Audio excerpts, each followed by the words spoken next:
Natasha, we're ready. Natasha, we continue our podcast series on episode, I believe this is our 9th episode. I know. I love how we said, okay, we're going to do a limited 8-part series. And then we just are like, we're not even going to bring up that we passed 8. We're just going to keep going. Story of our lives. We have so much to talk about, so many upcoming guests that we're excited that we're going to be announcing. I can't wait for that.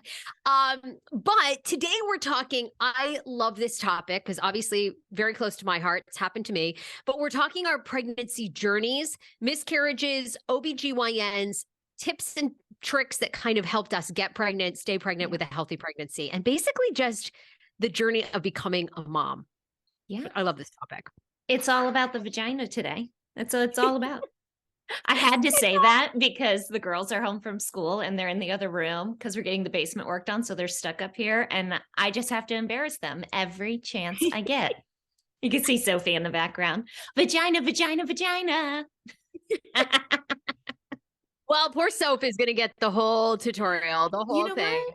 That's the power of your womanhood. Own it. Know how to use it. True. Well, you want to start where we usually start every week with the high and low of the week? Yeah, we missed it last week. Why don't you go first? I want to hear what's going on with you. My high is I'm going to San Francisco for Thanksgiving.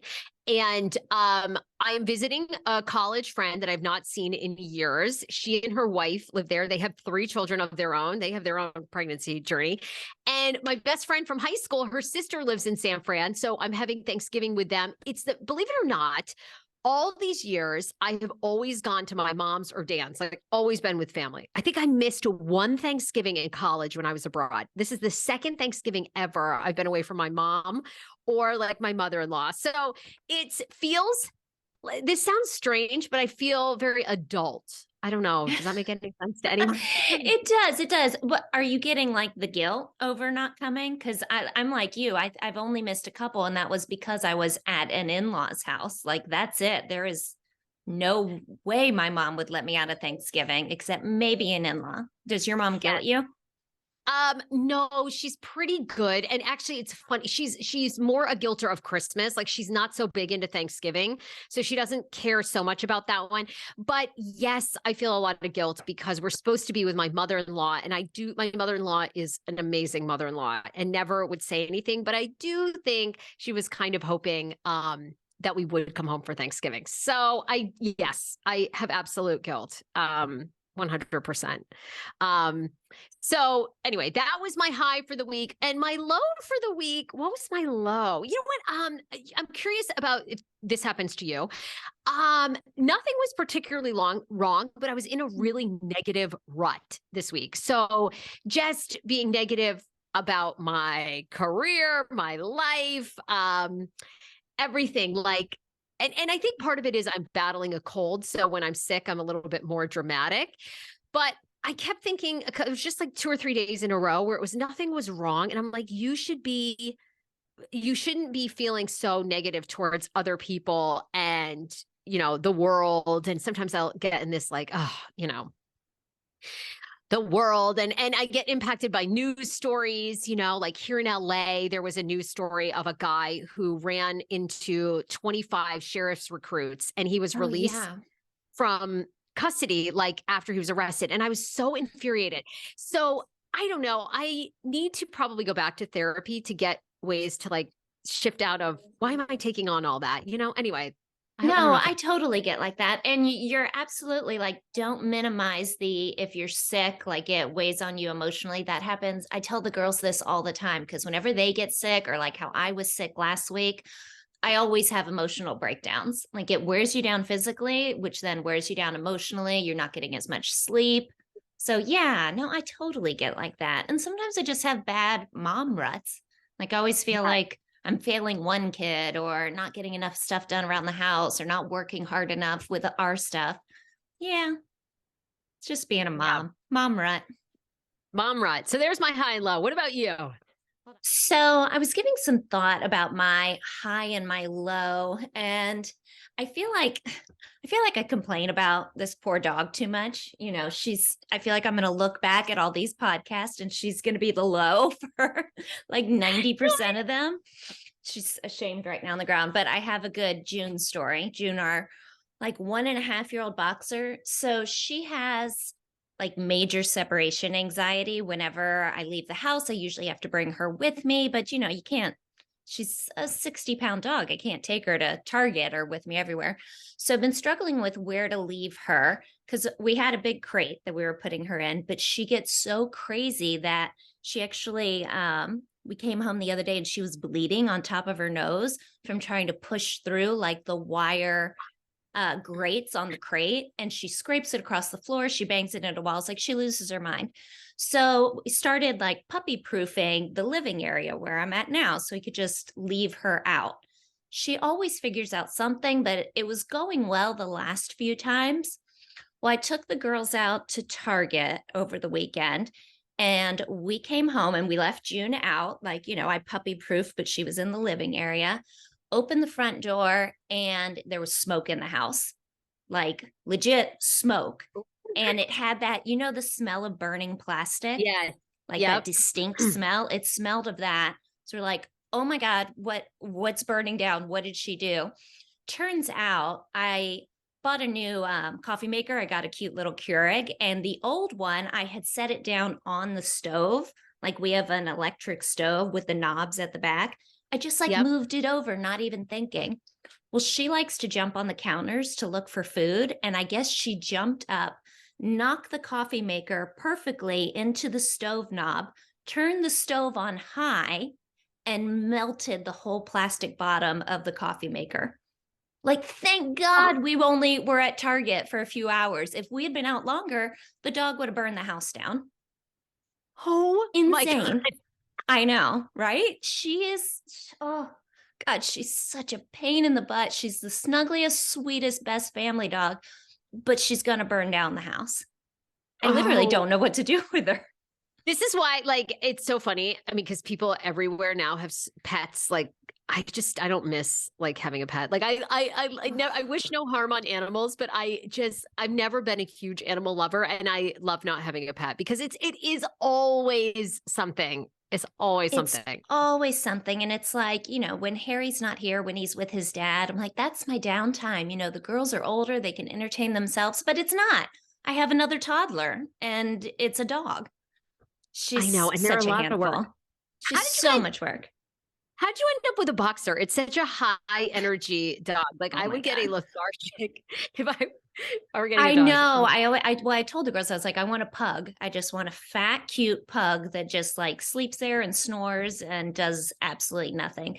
But my sister is the one to blame. She had a boxer years ago, and then my mom got two. Well, actually, my sister got two, couldn't take care of them, gave them to my mom. So we had all these boxers in the family, and they really are just the funniest dogs on earth. Like they're hilarious. So the girls fell in love with the breed because they wanted a dog that they knew would snuggle with them. And a boxer will spoon you any chance it gets.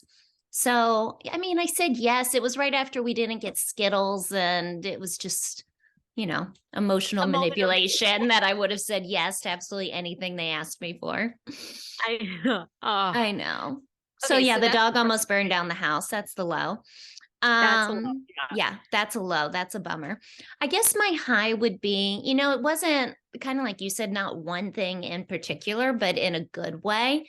It was just like really nice bonding moments between the girls and Harry over the weekend. Like I posted a video this morning of where they were all covered in blankets pretending to be worms, which don't even ask me to explain that because I can't. But it was the type of thing, and maybe once you have like a sibling for KJ, then you'll totally know what I'm talking about. There are these moments where you see your kids, like siblings, interact, and they just have such a pure, sweet love for each other that just like Oh, warms your heart. You're like, oh, I made all of you, and you love each other. I did something good here. So it's just a lot of sweet moments of them all together, isn't that awesome? And they'll have each other forever. It's just the for best, better or worse. for better or worse. And of course, there'll be better times and worse, of course. But Yeah. I love that sibling bond. Yes, I that's know. why I want I was siblings for KJ. I know. That's why we need to get you pregnant. Working on it. Thanks to I'm you. telling Yes. you, it's now my goal, before the end of the year to get you knocked Oh, up. Me too. Me too. All right. So let's start with, both of us have had miscarriages, which is kind of why we wanted to do this topic because it is something, it's a club that you don't want a woman to ever be a part of. It's so painful.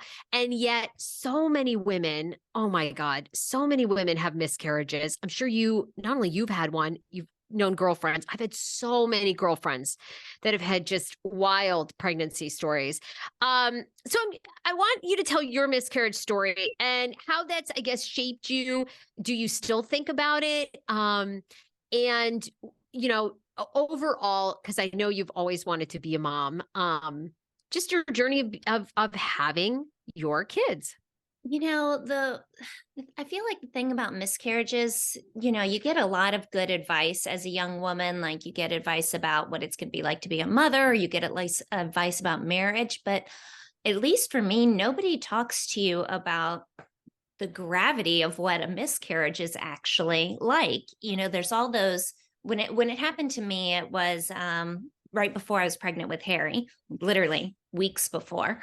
And I think it's mourning the loss of it, but it's all that excitement that goes into when you think you're pregnant. You start to get like the little twinges or the little cramps, or you feel feverish, or you get all these little signs when you're hoping you're pregnant. And then you finally get the test that shows up positive, and there's all that just, gosh, indescribable elatement when you see that positive on the pregnancy test. Yeah. And to then have it just disappear for no rhyme or reason. I remember I was, I wasn't, my miscarriage, I wasn't as far as long as like you were when you had yours. I think I was only like 6 weeks, maybe. Like we had just found out. And I remember we went to the beach all together, and I started having like spotting, when then the spotting got heavier, and it happened while we were on vacation. And it's like I talked to my doctor over the phone, and he said, you're probably miscarrying, some spotting is normal, but it was that moment where you're not quite sure. And I don't know, it's so hard to put into words. Oh, 1 minute you've got, your hand on your belly, and you're imagining this little life that, is about to grow inside of you. Is it a boy? Is it a girl? You're, sharing that with your partner. And then all of a sudden is it even there anymore? Because you can't just like run in and get an ultrasound. You don't always know right away. I had to wait a good week and a half before we got back from vacation and went into the doctor's office to see there was, no heartbeat anymore. And it's just, I feel like oh, nobody really prepares you for the legitimate grief that you feel. You know what I mean? yeah. And I think it's either 1 in 4 or 1 in 5 women experience a miscarriage. It's super Yeah. common. Because I can remember when the first pregnancy that I had, which was the molar miscarriage pregnancy, my OBGYN just saying, 1 in 4 people will have a miscarriage, again, very like optimistic about it, but, it is such an interesting feeling because you're so there's so much invested in this little, it's literally the size of like a lima bean with Oh, a not heartbeat. even then, Like like a poppy nothing. seed at, 6 weeks. Yeah. Don't you love how they give you the different Yeah. nuts and beans that help you imagine your baby? It's so ridiculous. And so, okay, so you miscarry, you find this out, then okay, what was your like emotional grieving process with Harry's dad? Like how were you guys? It was awful because, this was his first pregnancy, his first child. And the thing about Harry's dad is was kind of one of those rare men that actually was so excited to have kids, like just wanted a family. So man, he was so excited when we found out we were pregnant, and then to have it just go away. He was in what I remember of that time is he was incredibly sweet and supportive of me going through that. But it was, I don't know, like I really just kind of went with I was very withdrawn. Like I didn't really want to talk about it. It was kind of just well, that's it. It's over. We Mm, hadn't told a lot of people, so it's not like I had to go and really talk about it. The girls didn't know or anything like that. So I just kind of buried it down that, okay, that's so weird. One minute we're having a kid and the next it's over. We're not. Um, the interesting thing is, and I don't know if this is good advice or bad advice, but I remember my girlfriend at the time told me, because we wanted to do was like, okay, let's try again. And she actually said, and I need to look in to see like the truth to this or the physiological reasons, but she said that you're most fertile right after you have a miscarriage, like because your womb is this hospitable environment, like you have the thickest lining that you wouldn't normally have. So we tried like right away, and I didn't have a period in between miscarrying and getting pregnant again. Like I Wow. miscarried, right? I was only 6 weeks. So it was maybe a week after my regular period would have been due. And 2 weeks later, I ovulated again and we tried and I was pregnant. That was it. Now, I will say, whether that's true or not, I mean, it worked for me. I did get yelled at by one of the OBs in my clinic. He wasn't my regular one, but you know how sometimes you get one of the other ones. And he was like, no, you need to wait the 3 or 4 months, for your body to reset itself. But I don't know if that's actually true or not, but he did yell at me for Wow. that. But yeah, so we were pregnant right away. So it's just a whole nother roller coaster Round of of, it was up emotion. and down and up again. But like right after you have a miscarriage and then you do get pregnant, that fear of, is it going to happen again? Is it happening now? Like it's torturous. It's torturous. I mean, that's the only part like I'm nervous about being pregnant again is just the mental part of it, My story, I think you've heard it, but Dan and I got married in 2019. 2 weeks later, we found out we were pregnant.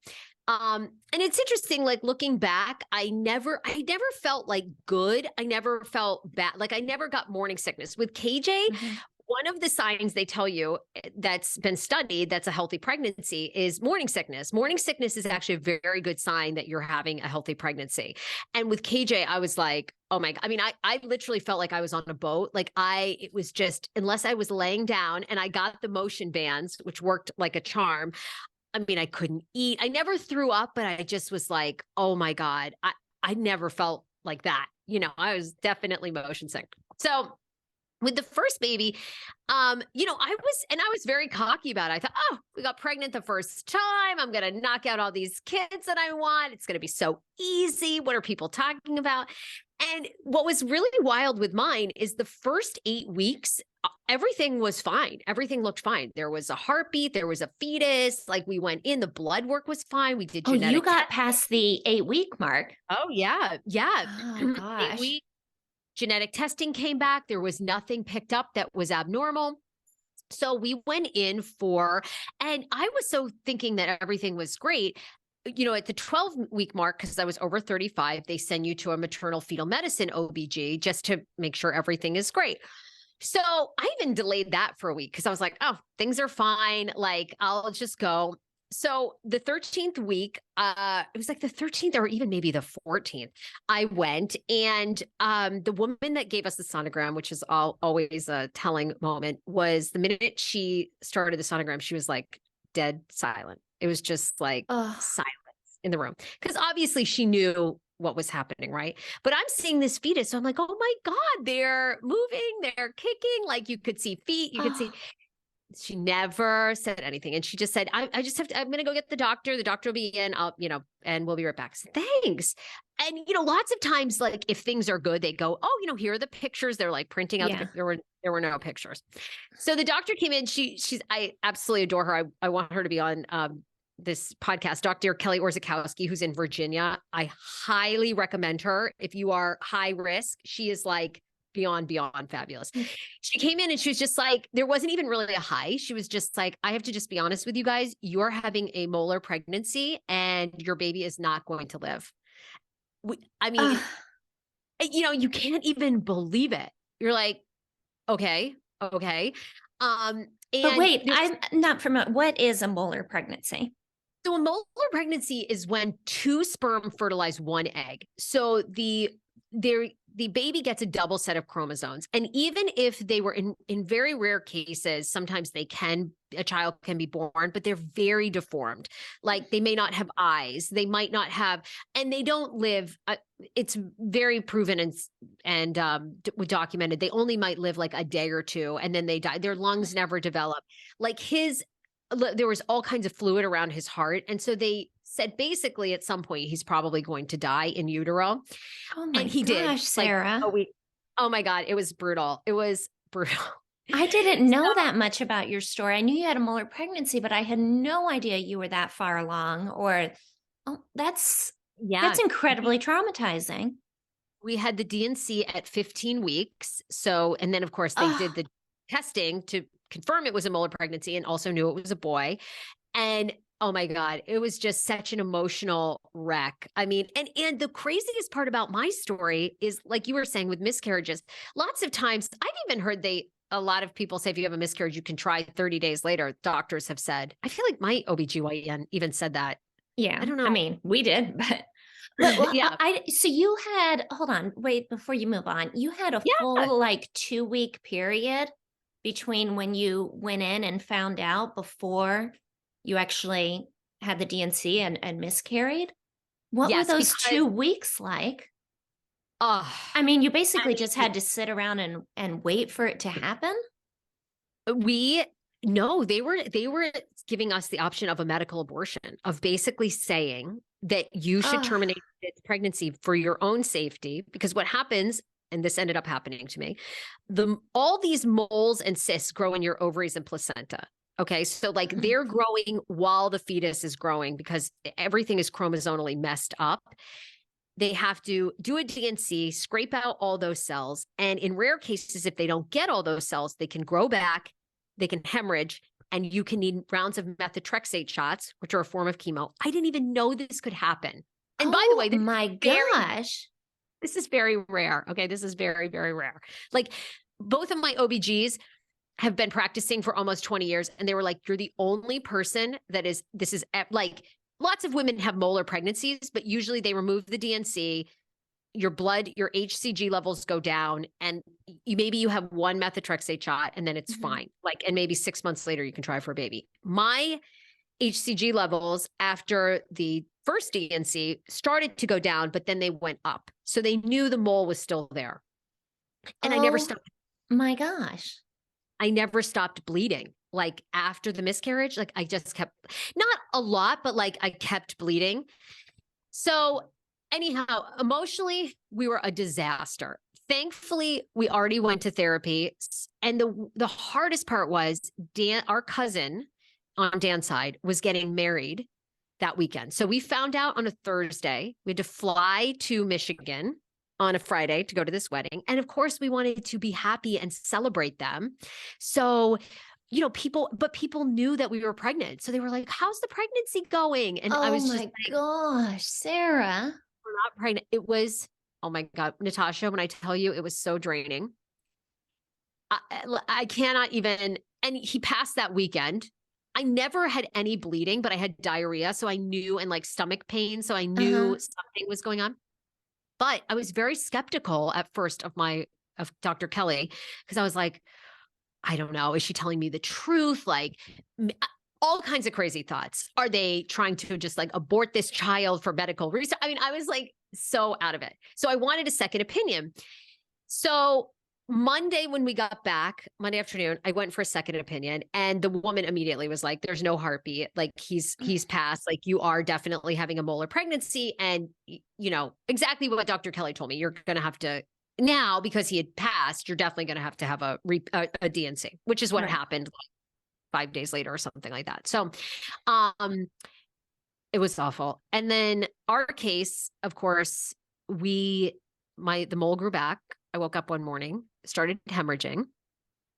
If you're having a hemorrhage, it's like you leave your kitchen faucet on and there's just like this steady stream of blood coming out. I was like, holy shit, I'm having a hemorrhage.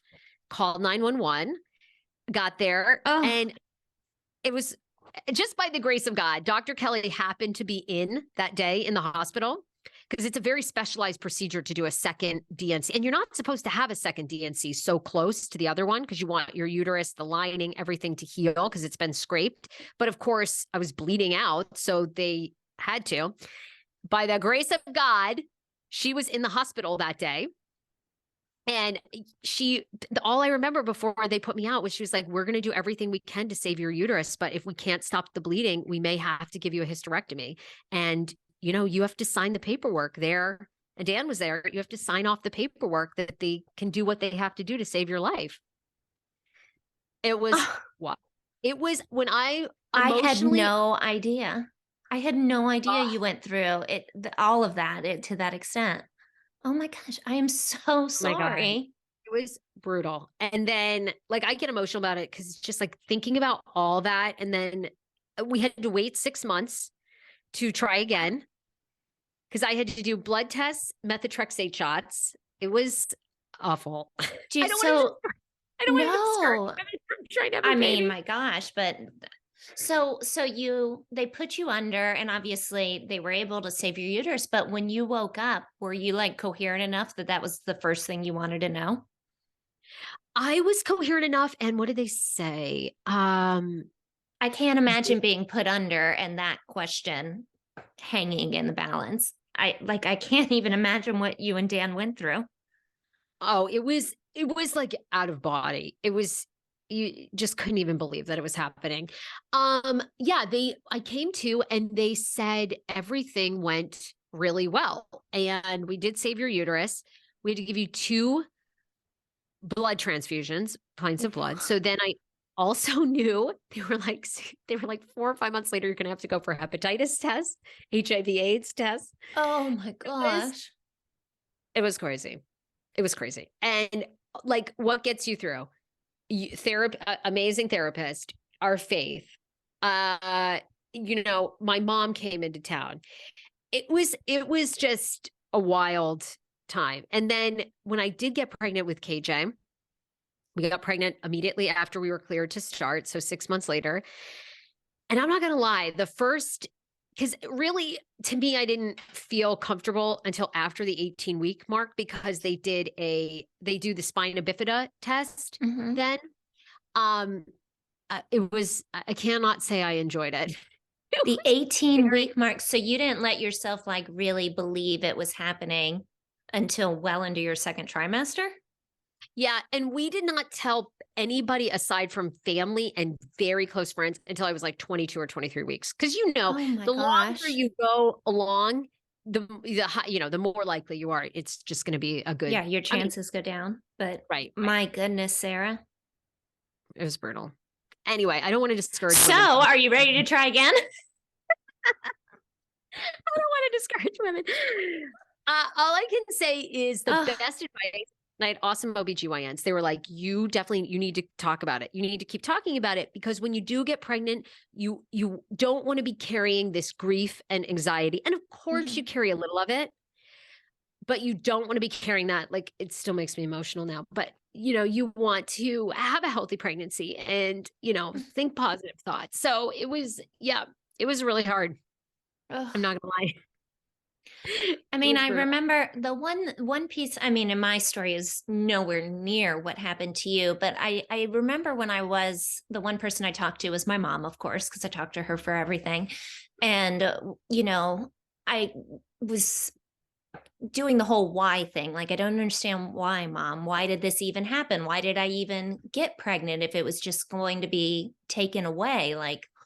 And for some reason, the one piece of advice she gave me that made a difference for me, because she told me her own miscarriage story that she went through. And I don't think she'd mind me telling the story. She was really young. I think she was, maybe 18 or so.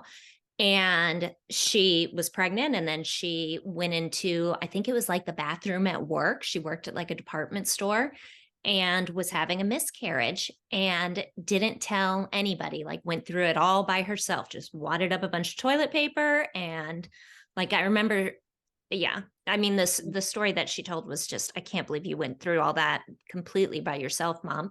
But so my point was, when she was giving me advice, I really took it seriously because I know she had been through it. And she was like, it's just, It's as simple as it's your body's way of saying something isn't developing right. You know, Totally. there is something wrong here. So it's your body's way of resetting. Because otherwise you can drive yourself mad with the whys. What did I do wrong? I remember we had gone jet skiing right before this happened. And I was like, oh my God, did I cause a miscarriage from going jet skiing? She's like, no, it's your body's way of resetting, of saying this isn't a pregnancy that you would want to carry to term. So Yes, that it's that made true. me feel a little better that, it wouldn't have ended well if that particular cluster of cells had continued to develop. So, but man, I feel the same way. Yeah, it is so hard. And mine is extreme. So so don't be discouraged.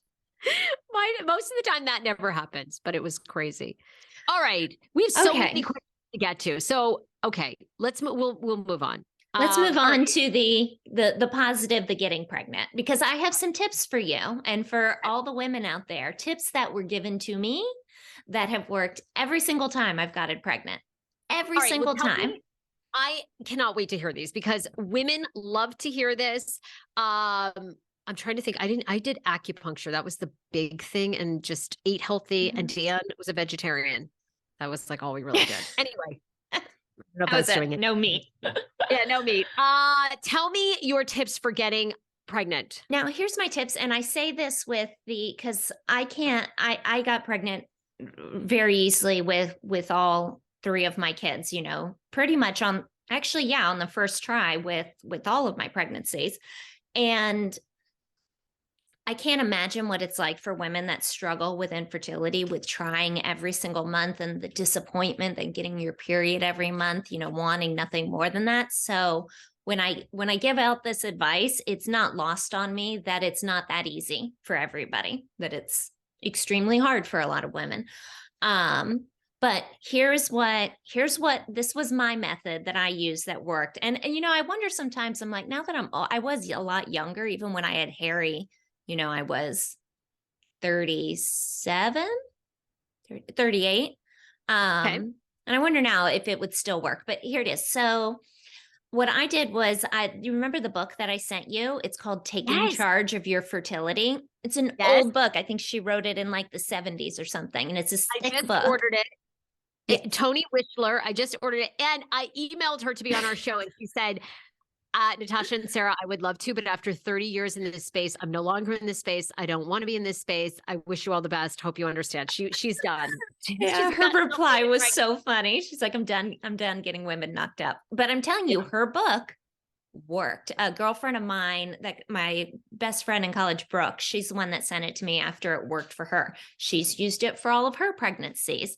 Every girlfriend I've told about this has gotten pregnant using it. So basically what her book is about, she talks about, if you're waiting on an ovulation test, and I was telling you this the other day, lots of times it can be too late because you've already ovulated by the time it tells you that you're ovulating.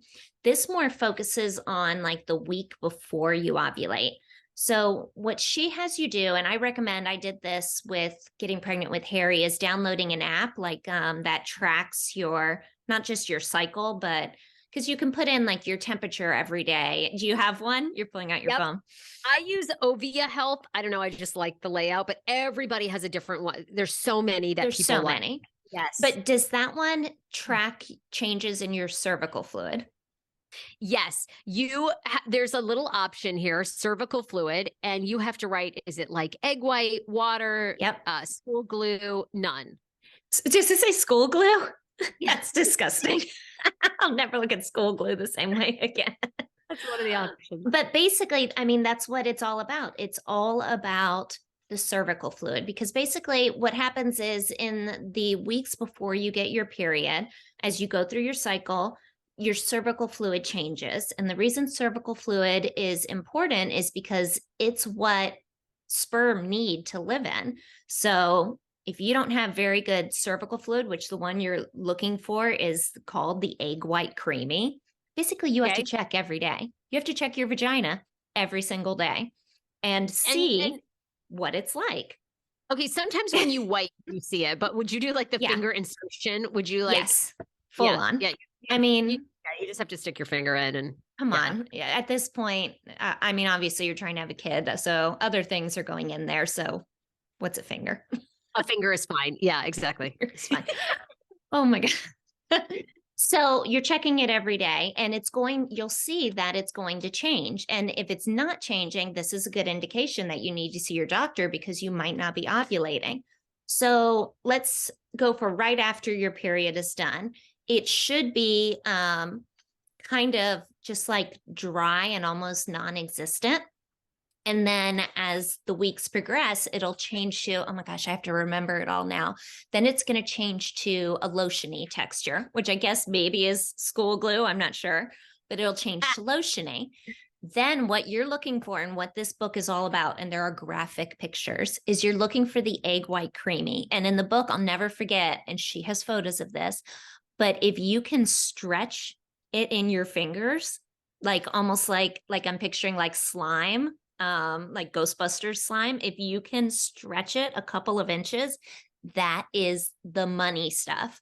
That is when you should have sex because the sperm can live in really good cervical fluid 3 to 4 days. So basically, that gives you a window of when you know you're about to ovulate that you should be having sex, because even if you don't ovulate for 3 more days, if you started to get that fluid, the sperm can live in there. They can set up camp and be happy and wait for the egg to drop. Egg.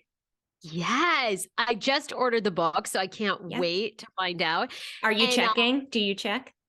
I am. And then I was telling you this when you and I were kind of trading notes about this episode, but I also am a big believer. I'm a huge advocate for my own health, and Mhm. I get the best doctors I can, and I take their advice because obviously they do it every day. So probably several months ago, I went to an OBGYN here that was recommended. She was highly recommended. She wasn't for me. I just didn't love her. I didn't love the office. It wasn't very clean. Ew. She was not like I don't know. This is my own neuroses, but there's people in certain fields that I think really need to look like they have it together. Like I like a clean doctor. I think a clean doctor to me is like a good sign. You know, you need to care about.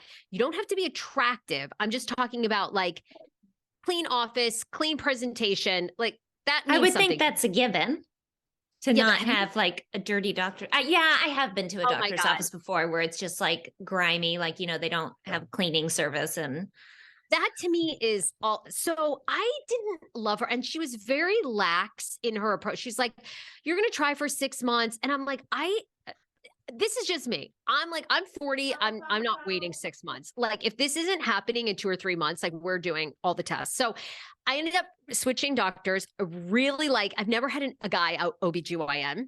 This is the first time male OBGYN. He that's came. so funny. I was talking, and sorry, I'm interrupting you, but I was No, talking with please. Sophie in the car the other day, and she said to me, she's like, wait, guys can be like women doctors, like OBGYNs. I was like, yeah, Soph, like, of course. And you could see her in the background. She was Oh my God. shocked. She's like, why would a man ever want to be that? Like, is he like a pervert? And I was like, I actually don't know why a man would choose that as his specialty in med school.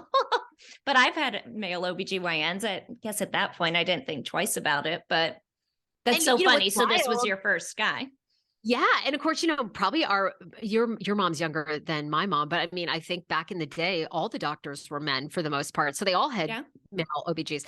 So I really like him, and he's he's just very like aggressive in it. So he's basically like, look, you can do all this cervical tracking, but ultimately, if we do an ultrasound every day or every other day where we think you're ovulating, we're going to know exactly when the egg drops. So I'm like, dude, I'm in. So he's been running all the tests. I go for a Does your sonogram insurance tomorrow. cover that? Ultrasounds every day?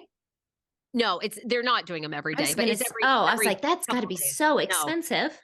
I have great insurance, and there was only one test they did. They did the fallopian tube test the other day that was not covered by insurance, and that was 600 out of pocket, which I don't really love because I do have good insurance. And California is crazy, by the way. Everybody here is concierge medicine. It's like people are wealthy here on a level I cannot even, like the OBG I wanted to go see is Kylie Jenner's. So I was not getting into him because they sent me an email and they said, we'd love to have you as a client. Here is your $25,000 plan that you're going to pay out of pocket. And your insurance will reimburse 60%. And here's all the stuff that you have to. I was just like, no, you're my last resort. I'm sorry, but you're my last. I know you're Kylie's, but no. So I don't know. We'll see how the mix of science and everything else. I'm doing acupuncture. I tend to think maybe I'm just missing I'm missing my ovulation window, hopefully. Yeah. So hopefully that's why sonogram. and I'm all about the cervical fluid because it's your body's way of telling you I'm about to ovulate. Yeah.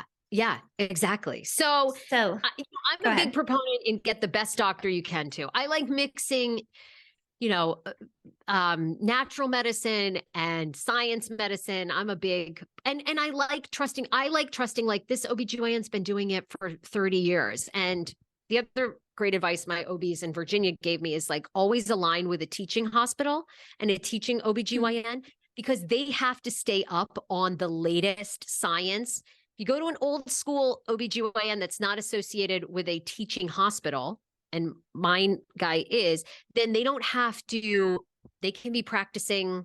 I mean, they're licensed and they're fine probably most of the time, but they're not being integrated with the latest science. So that's my 2 cents. Let me ask you this. Do you have a cutoff age where, because I'm wondering, I'm 42 now and I mean, I'm done. I'm done having babies, at least out of my own body. I'd love to maybe adopt one day, but do you have a number that at that point you're like, I'm too old for this. My eggs are too old.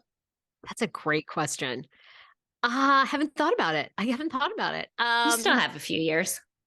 My OBGYNs in Virginia, and of course I gave birth to KJ when I was 39, were like, oh, you're a candidate to have 2 more kids. And I was like, I am? What? I don't know, ladies. I'm like, if I can have 1 more healthy baby, I will be elated. So we'll see. I do remember my doctor telling me something similar when I was pregnant with Harry, because I was 39 when I was pregnant with him. And I was concerned about that I was getting older. I had the girls and when I was 28 and 30.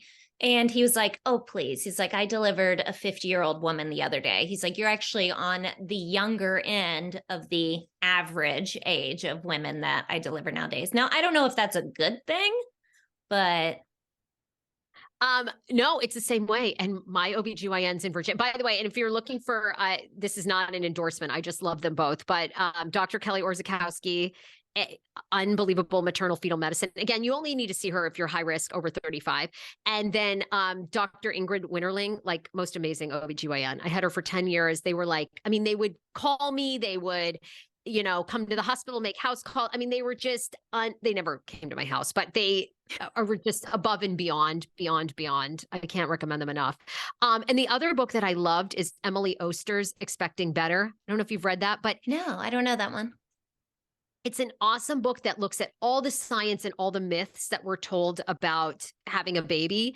And she says she does the whole research, and basically you have a 60% chance of getting pregnant naturally 40 and to 4, like I think it's from age 40 to 44. I mean, 60% odds are really high. That is high. Yes. So, more women than ever of all ages are having babies, and it's awesome. But I do think that we're coming to a point. I think we are starting to talk to women like, there is a cutoff, like have that baby, I mean, it's hard if you don't have the right partner. I know there's a lot of factors, but. Well, I think it's interesting too. I think we're seeing, I think it's starting to change some, the last decade or so, it was very much women focusing on your career and, putting off having babies, and like how both of us experienced. There were lots of other, our doctors are telling us most of the women are in their 40s that are having babies now.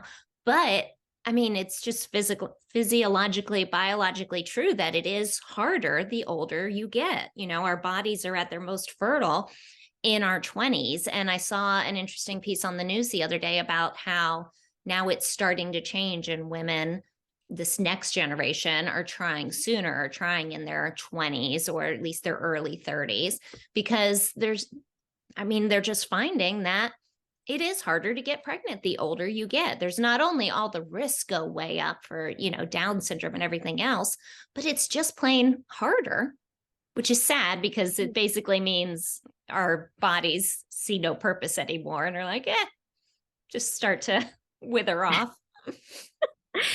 It's hard. And I think it's the greatest message you can give women. Like when you're younger, freeze your eggs, have the baby young, because Mhm. I have a girlfriend going through, I mean, she's been trying for 2 years and it's just now she's entering IVF. And I have another girlfriend who's done 9 rounds of IVF. Oh my Um, gosh. I have another girlfriend who's now pregnant with twins at 45 years old.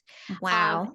Had an egg donor. I mean, it's possible, but oh my God, it's a long journey for a lot of women. So yeah, I Yeah. mean, you I mean, really you have to can't you start can't planning. put it off Can't wait. forever. Yeah, you can't put it off Uh, forever. Maybe you can put off your career a little longer, but biologically, there Oh is my a God. time. And So I'm a big I believer. Yeah, go ahead. no, go okay. I was just gonna say before we wrap things up, I did have one other trick that Yes. worked, and it's for, and this could be totally bogus. I may get 100 DMs yelling at me that this is completely false, but it did work with each of my kids, and that was determining the sex of the baby. Have you heard any tricks for how you Oh, can determine the sex of the baby? no, tell me, And it because was I've my had, mom that told me this, and it worked for her. And, she's got 4 of us around. So, all right, basically, let's see. I hope I can explain it right. Basically, the male sperm swim faster but die sooner.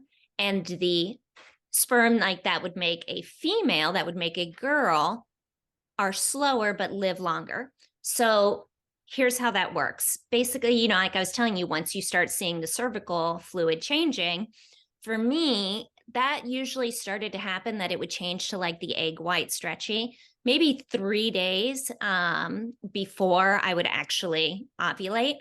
So if you had sex on that first day, that is 3 or 4 days from when you ovulate, the female sperm are going to be the only ones that are still left swimming around when the egg actually drops, because the male ones, they may get there faster, but if the egg isn't there yet, then they'll die off. The female ones get there slower. So basically with the girls, oh my God, they're going to be so embarrassed. With the girls, Peter and I would have sex. Yeah. They have earbuds in. Yeah, 3 or 4 days before I would ovulate. And when I got pregnant with Harry, I remember I thought that we had missed the window because he was leaving on a business trip. And I was like, we missed it for this month, because I thought I had already ovulated. The cervical fluid was starting to change again, going away from the egg white. But it had to have been the day I ovulated or the day after, and got a boy. So I Wow. don't know. I don't know if it's junk science or not, but it worked with all mine. It worked with my girlfriend and all of hers, and it worked with my mom and all of hers. Okay, I have 2 last questions for you. Tell me, what was a myth about what was a myth about pregnancy that, because I do feel like we are I don't know. I feel like people are, my thing is people are very negative, I think, about you always hear everyone's horror stories and you don't hear people's joy. My pregnancy was very easy. I didn't have gestational diabetes. I had no, I loved it. Once I got over the 18 mark, it was Mhm. awesome. I never even had food cravings. That was a myth for me. Again, every woman is different, but I never really craved. I craved oatmeal. It was Oh my really boring. gosh, I hate you. I craved double cheeseburgers and you craved oatmeal.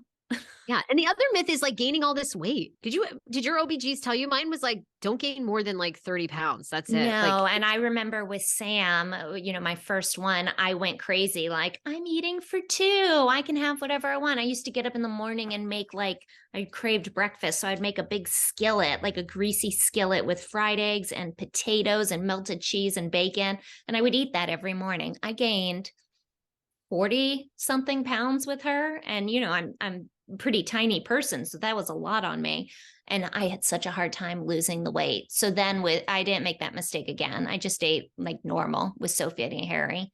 But I was sick most of my pregnancies. I didn't have fun Oh, pregnancies. So it wasn't as hard I oh, didn't do wow. the whole like glowing, I'm a female goddess. This is the best I've ever felt in my life. It was miserable with all of mine. I liked it Ah, better after they were born. okay. Okay. So all right. That was Yeah. my, yeah, I wondered if there were any myths No, that the you, only other myth that I mean, it's kind of the reverse of what we're saying, but I just remember, before like trying to have kids, like in college and stuff, always being worried, like, oh my gosh, am I pregnant? Like, we maybe didn't right? use protection or we're pulling out or whatever. Like I could be pregnant. And it turns out it's a lot harder than I realized to get pregnant. So there Right? was It's like a real all window. those times that I swore, like, that's it, I could be. It's just ridiculous. I Not to know. say don't have safe sex, obviously have safe sex, but turns out it was harder than I thought it was. And then how was your giving birth? Like, did you have a doula? This is the final question. Did you have a doula? What was your birth? Oh And like, my gosh. did you do a birth plan? I tried, but it went awry. Sophie is the only one that my plan went according. So I'm telling you, I didn't have very great pregnancies. With Sam, I had preeclampsia, where you get really high blood Yeah. pressure because of the baby. So had to do, well, this in hindsight, I ended up switching doctors because I wish he would have just induced me, but I think he was just in a rush and I was calling the office like every day, first time mom worried. And I think he was just sick of me. So he went ahead and just said, come in, we'll do a C-section, which I wish I would have waited and maybe calmed down a little because the recovery from the C-section was brutal. And, I pictured the whole, pushing, with my partner, and then the baby comes out and you put it on your chest. And I just was always looking forward to that. And actually, like, I grieved that experience when Sam Really? was born, having a C-section. I did. I I love to do a really, C-section. I was like, hell yes. And I was a little nervous. So they were like, do you want a little laughing gas? I was like, I would love some. And it was heaven. It was that's awesome. so funny. Yeah, I hear a They lot of were women say they were that, but great. I hated that. Like and I had postpartum depression too, so maybe that was throwing things off. But I was so adamant about not doing it again that when I had Sophie, I interviewed different OBs. I found one that would let me do a VBAC, vaginal birth Wow. after Yes. cesarean. I hired a doula because I wanted to do it all naturally. I was like, nothing is going to rob me of this birth experience, that this fantasy I had in my head. The doula ended up being an absolute waste of money. She just annoyed me. Like, we weren't a good fit. And I actually it ended up like Peter, obviously was there with me and he put on music and stuff. And I was like, she's driving me crazy. Just like, we gave her the video camera and we were like, you take pictures, just stand in the corner and take pictures. Don't help me at all. That was a waste. But I did have the VBAC and it was so easy, Sarah. Like, we had the dim lighting and it was just intimate with us in the room. And Peter had, a soundtrack that he played on the iPod. And I had some pushes and she came out and had her right there. Shut up. Did you have an epidural? Oh, yeah. I tried doing it Okay. naturally and my water broke. Oh no, I was having contractions. We went in, but I was only like 3 or 4 centimeters dilated. And I was all like, I'm having natural childbirth. Like, I did the hypnosis CDs leading up Oh, to it. I oh, did you're it brave. all. So they're like, all right, you're not really progressing. So we're going to break your water. And I'll never forget, she said, we're going to give you a whiff of Pitocin, the drug that causes Yes. contractions that they give you to Yes. induce labor. She's like, a Yes. whiff. I don't know what the hell her definition of a whiff is, but as soon as they did that and they broke my water, those contractions came on so hard. It was like out of a movie. I was that woman that was like grabbing Peter's arm, ripping arm hair off of him, cursing every curse word I could think of. I was like, I want the effing epidural now. And I remember like the look on his face. He was scared of me. And I was like, get the anesthesiologist now to come down and do the epidural. And they were like, ma'am, she's going in to like do a C-section. You're going to have to wait a couple I know hours. they're always busy. Yeah, yeah, they're always busy. Well, I always do I that. lost my mind. It is so embarrassing, the fool that I acted like. was like, no, she needs to come now.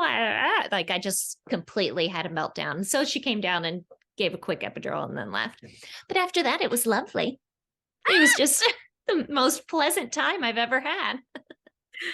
Oh my God. Okay. Well, hopefully Yeah. I don't So know. that I don't know was if this easy. episode has inspired women to get pregnant or Oh my not. gosh. Well, I won't tell you my hairy story then. That might scare you off of. So you remember No, when I, you said like, you know what a hemorrhage feels like a faucet yeah, turning on? yeah. I was only, it was the day I turned 35 weeks with Harry, and I woke up in the middle of the night thinking my water had broken. And it was actually a hemorrhage that the placenta had torn away, a placental abruption. Yeah. So woke up, it looked like a murder scene. Like there was blood everywhere. We rushed to the hospital, like the emergency C-section where they just, they all come running in the birthing room all of a sudden and whisk you away. Yeah. So I'm really thankful to Sophie that she gave me such a lovely birthing experience because my other two Okay. rat children gave me horrible ones. And with that, oh my God, hopefully your birthing experience is much better. Well, mine was my was great. So I can't say anything. Would you ever do a VBAC, or you just like set on another C-section nice and easy? I'd probably have to be convinced. I don't know. They'd have to What's tell your me hesitation? something great about I don't know. I mean, mine was just so easy. I don't know. I hear all kinds of stories because the problem is look, this is just my controlling way, but I like you form this relationship with your OBGYN, right? And they all keep hospital hours. And your labor can be it can be 2 hours, it can be 20 minutes, it can be 2 days, and your OB is only there for that 10-hour shift or whatever. So it's like, to me, I hate the idea of you do all this. I'm sure somebody else is very competent, but you kind of, your OBGYN takes you on this journey, to have this beautiful human. And it's very important for me, like, to trust that person if something is going wrong. Like, that's the person that's seen me through this, that I've had all these conversations with, that know me, that know my husband. I like the idea of this is when. So basically, it's a control thing that you can plan it, that you can have the person you want, Yeah, schedule it in your planner. I don't know. I'm very big on trusting somebody. Like, to me in life, like, I would rather pay somebody a higher amount of money that I really trust and I know is very, very good, because then it's like, that's just one thing off the mind. Like, and to me, when you're giving birth, like, all you care about is you're healthy, the baby's healthy. I don't give a fuck about this, like, oh my God, I want this like experience of, and so I think it is very empowering for a lot of women. I just, to me, that's not important at all. Like, I did not care. Like, I don't feel like I missed anything having a scheduled C-section. It was glorious. And like, they were like, we put the music on too. And they were like, you seem a little nervous. You want this laughing gas? I was like, hell yes. They put that never thing offered on, me like, that. What? it was the best. But I'm a special case because they knew how much I went through. So I was going to say, I think they really handled it with kid glove. Like, it was because I think they knew, like, it was such a rare thing to happen and we'd been through so much grief. I think they were also like, let's just get this all good, And it was awesome. Like, it was awesome. So I was going to say, I was going to give you like a harder time about it, but just because, there's a higher risk with the C-section, there's more totally likely to have like a hole in the baby's heart because it gets squeezed through the birth canal, and that doesn't happen. Fluid in their lungs. They have a harder time breastfeeding. There's all sorts of stuff. But when I think about everything that you went through with your first pregnancy, Sarah, it is beyond understanding that you would want to be able to have a situation you can control as much possible, because so much was out of your control the first time around. I think it's totally understandable that would make you feel safe. KJ was also a 9-pounder with like a big head, and he never had dropped. So they were That's like, a big baby. Yeah. And they did say, we want you to have him naturally initially until week 39. And they took him basically to 39 weeks because they were like, look, he's not dropping. He's probably not going to drop till week 41, maybe, and we don't want you to go that late. Like, so they were like, we can induce you, but he hasn't dropped. He doesn't really want to come out. So you're probably going to labor for a day or two, and then we're going to give you a C-section anyway. So, so they did try to encourage me to have him naturally. And I'm sure I could have if I really like stuck to my guns, but no, I didn't care. And this one, like, no, I think they're big VBAC people at this practice too, but we'll see. I like my guy says, we'll cross that bridge when we get there. We'll just relax and let's have a healthy baby going, and then we'll figure it out. Let's get you pregnant first, and then I'll have plenty of time to talk you into it. Exactly. All right, Natasha, obviously people can find you. They can watch these videos where? Yes. All the videos are up on my YouTube channel, at Miss Pink Monster _, because some rat lady out there stole at Miss Pink Monster on YouTube. So at Miss Pink Monster _ you can always find me on Instagram at Miss Pink Monster.